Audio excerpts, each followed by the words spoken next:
তাহলে যারা মুজাহিদ সম্পর্কে যারা মিথ্যা এবং ভুয়া সংবাদ যারা ছড়ায়, কাফের বাহিনীকে প্রচন্ড শক্তিশালী এবং রণক্ষেত্রে গেলে তারা নিঃশেষ হয়ে যাবে এরকমের কথা বলে, আর বলে যে মৃত্যু অবধারিত যদি তোমরা এই কাফিরদের বিরুদ্ধে যদি তোমরা লড়ো, এবং তোমরা তা চিনো পাগল ছাড়া আর কিছুই না, এত সুপার পাওয়ার, এদের বিরুদ্ধে তোমরা কিভাবে লড়বা। এই রকমের তারা বলে বেড়ায় যে রাশিয়া এই সুপার পাওয়ারের অধিকারী, রাশিয়ার বিরুদ্ধে তোমরা যুদ্ধ করতে চাও, মাথায় কি কোনো ঘিলু আছে? এদেরকে বলা হয় শরীয়তের পরিভাষায় মুরজিক। কি বলে? জোরে বলেন, মুরজিক বলে। আর যারা জিহাদ থেকে মানুষকে নিরুৎসাহিত করতে থাকে এবং বলে যে প্রচন্ড গরম, ভীষণ শীত, এবং যা চারদিকে বরফ, দিন যা শুধু তুষারপাত হচ্ছে, এরকমের মুসলমানদের মাঝে ভীতি সৃষ্টি করে, এরা হলো মুখজিল। এরা কি? জোরে বলেন, মুখজিল। শরীয়তের বিধান হলো এই দুই শ্রেণীর মানুষ কি জিহাদের ময়দানে যেতে না দেওয়া। এরা হলো মুনাফিকের মতোই এরা। তাহলে চতুর্থ বিষয় আমরা যেটা জানলাম,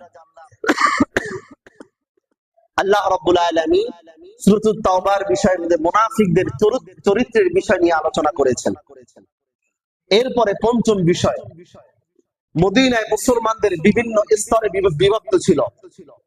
মদিনার ভিতরে মুসলমানরা বিভিন্ন স্তরে তারা বিভক্ত ছিল, এটা নিয়ে আলোচনা করেছেন। যেমন মদিনার ভিতরে যারা বসবাস করতেন চার শ্রেণীর মানুষ।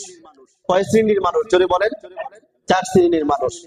এক নম্বর মুনাফিক, দুই নাম্বার কাফের, তিন নাম্বার দুর্বল মুমিন, চার নাম্বার মুহাজির এবং আনসারদের মাঝে ইসলামে গ্রহণে যারা অগ্রগামী মুসলিম।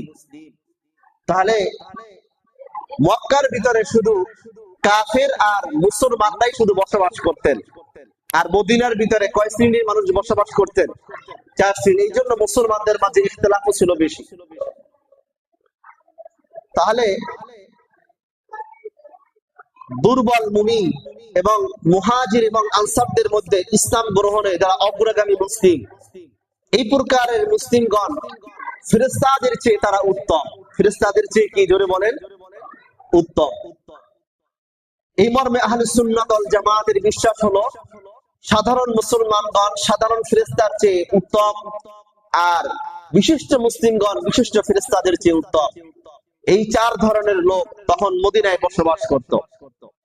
তাহলে আমরা পঞ্চম বিষয় আমরা পেলাম যে এই চার শ্রেণীর মানুষদের নিয়েও সূরাতুত তাওবার ভিতরে আলোচিত হয়েছে, আলোচনা করা হয়েছে। ষষ্ঠ বিষয়,